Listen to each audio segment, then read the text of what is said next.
Bienvenue sur Canal Réel. Aujourd'hui, c'est la journée du Forum public. C'est cette journée qui, traditionnellement, est portée par les professionnels et qui traverse des questions qui font enjeu dans la production, la réalisation, la diffusion des films documentaires.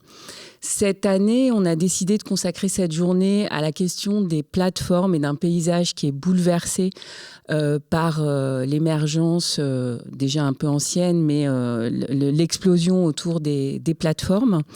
Et quand on a commencé à parler de cette journée, on espérait peut-être quand même une édition physique.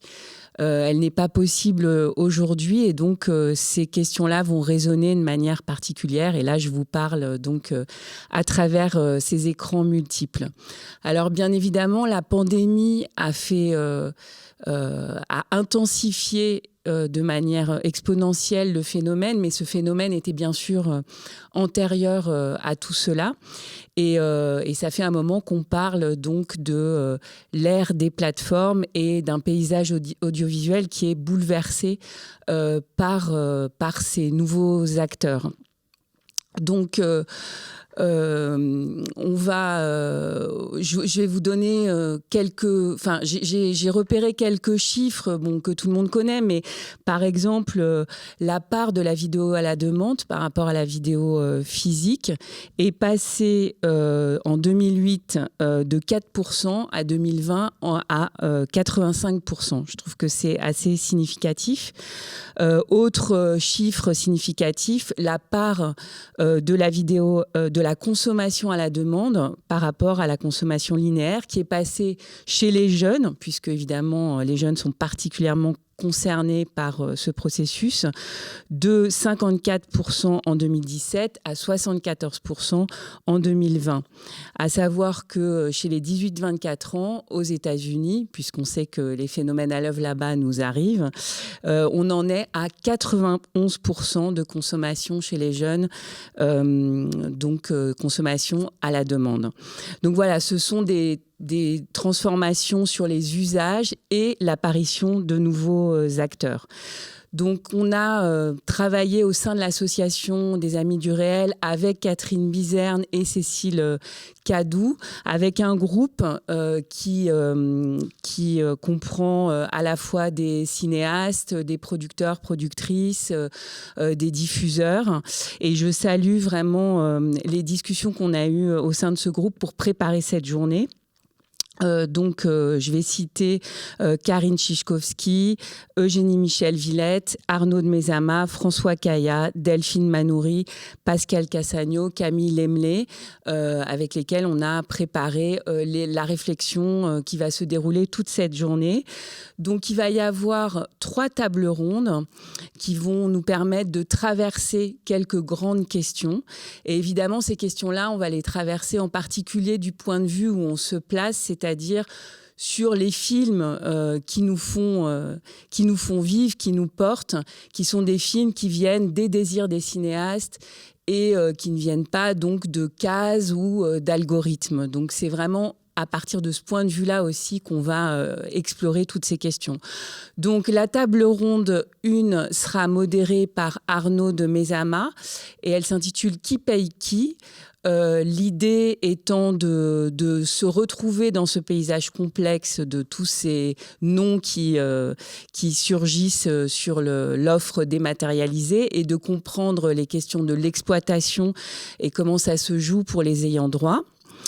Ça, ce sera donc la première table ronde. La deuxième table ronde s'intitule « Nouveaux acteurs, nouveaux financements » et j'animerai cette table ronde autour de la question de comment les plateformes, quels sont les enjeux sur l'insertion des plateformes dans le paysage, dans la filière et dans la façon dont ils peuvent financer les œuvres.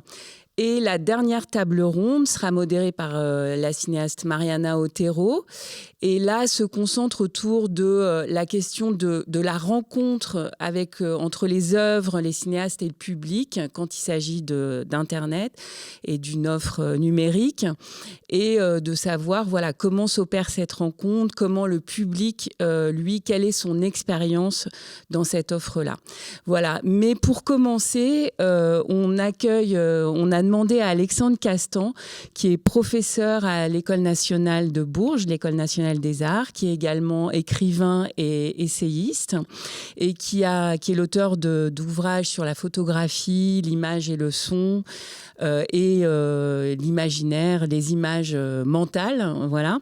Et on lui a demandé un petit détour esthétique, voilà, pour resituer toutes ces questions dans l'histoire des images et des sons.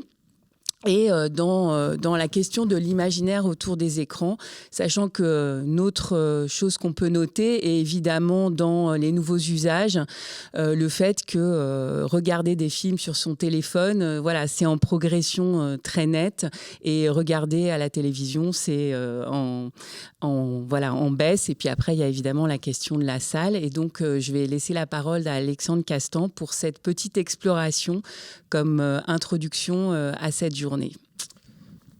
Merci Rebecca et bonjour.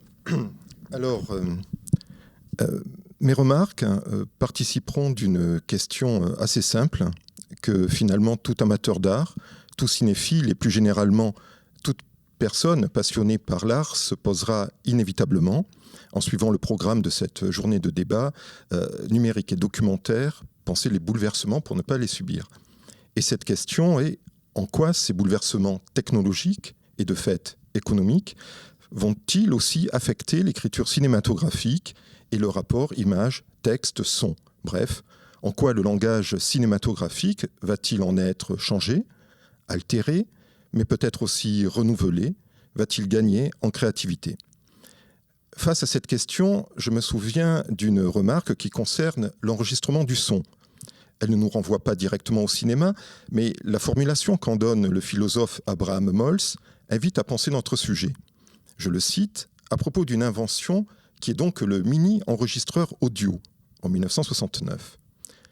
L'apparition sur le marché commercial de la mini-cassette, du mini-enregistreur, sous un volume compatible avec cette unité volumique de l'être humain qu'est sa poche ou son sac à main, c'est-à-dire à une échelle où l'on peut l'emporter partout avec soi, pose un problème social intéressant.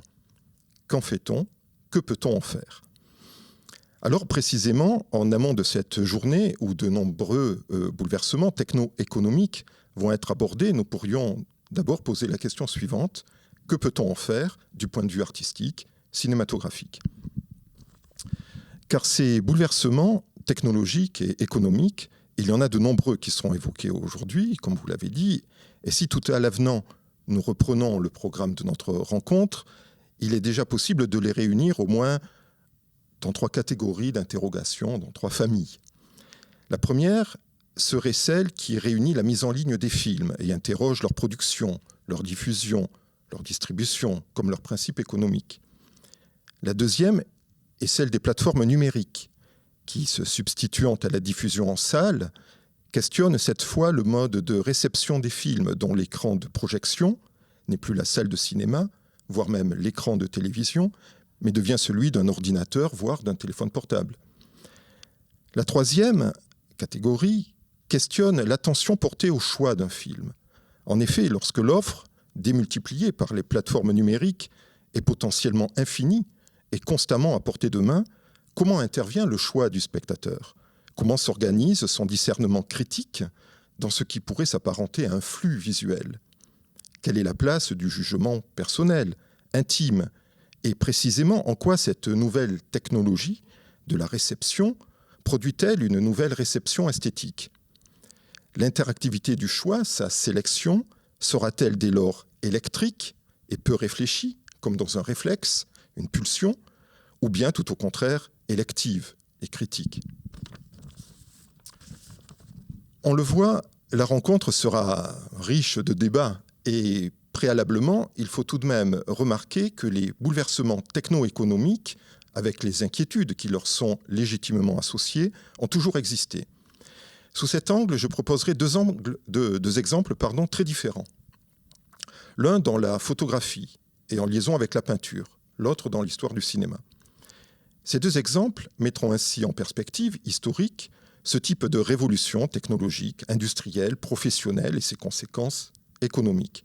Puis j'en arriverai à l'étude d'un cas particulier, qui sera donc celui des écrans imaginaires. Le premier exemple est donc photographique.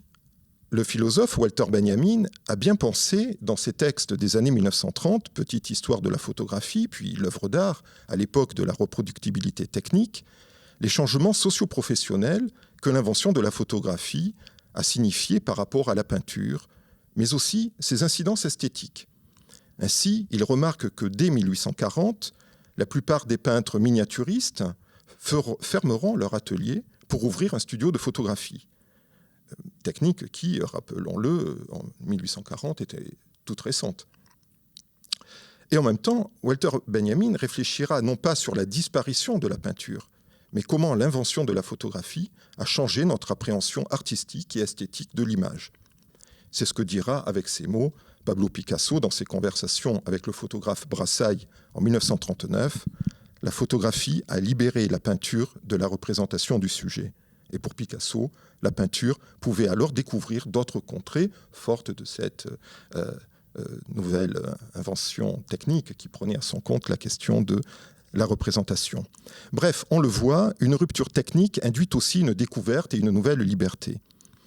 Deuxième exemple de rupture dépassée, si je puis dire, et cinématographique en l'occurrence, le passage du cinéma muet au cinéma parlant en 1927. Ce passage fut un réel trauma pour le jeu de certains acteurs, certaines actrices, certains réalisateurs qui furent dans l'impossibilité d'adapter leur jeu ou leur mise en scène à cette effraction de la parole, de la voix, du son dans l'image cinéma.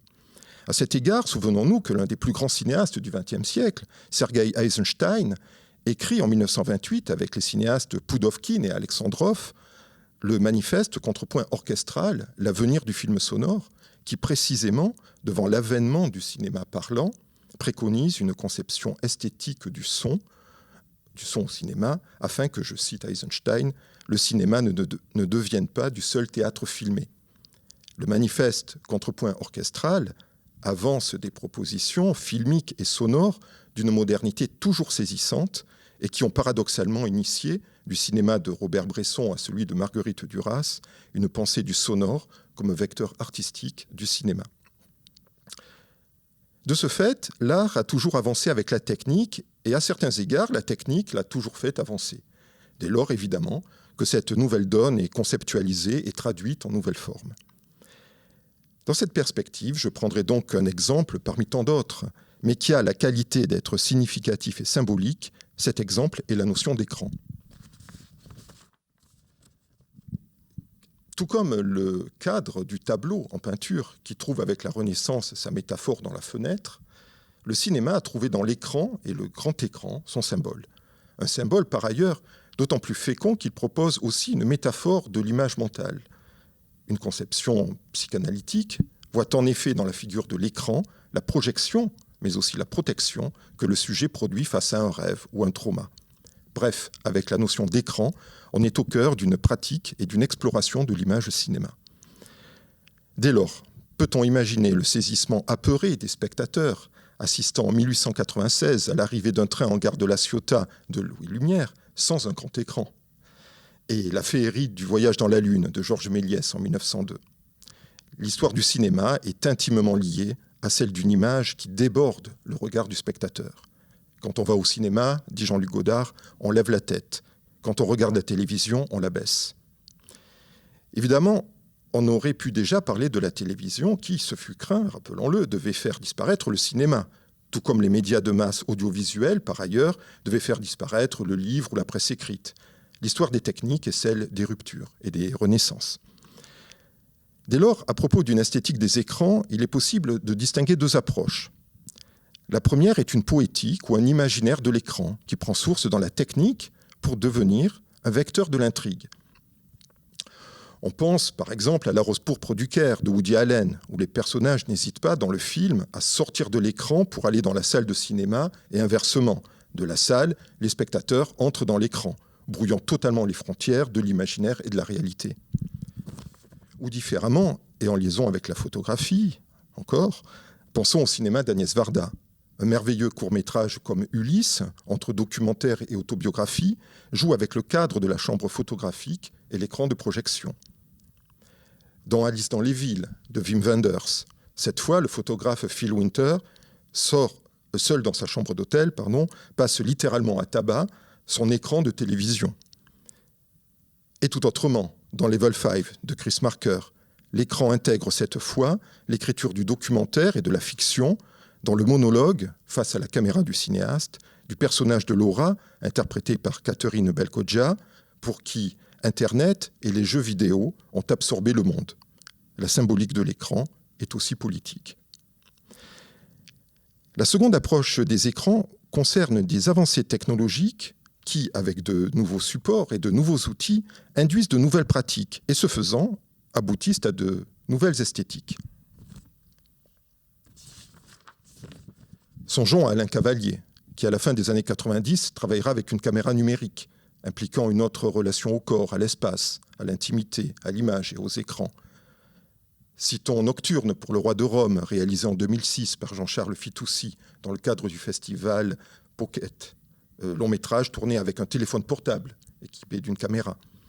Ou encore, pensons aux films installations de Chantal Akerman, comme en 2015 Now à la Biennale de Venise, une installation immersive sur 5 écrans où défilent des paysages filmés en travelling et où le montage sonore a par ailleurs une importance réelle.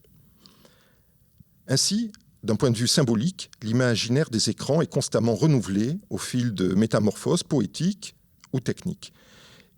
Il n'y a donc pas à douter que les cinéastes aujourd'hui, face aux bouleversements numériques et leurs nouveaux formats, réinventeront leur langage. Quant aux conditions de projection, ou plutôt de diffusion, limitées à l'écran réduit d'un ordinateur ou miniature d'un téléphone portable, elles privilégient évidemment alors la narration et le récit. Mais ne perdons pas alors l'expérience intime et contemplative de l'image, et ce faisant, l'expérience collective de la vision en salle. À moins que l'image miniature et le grand écran soient à penser ensemble, non pas de façon contradictoire, mais comme des dynamiques ou des forces complémentaires, chacune introduisant à l'autre.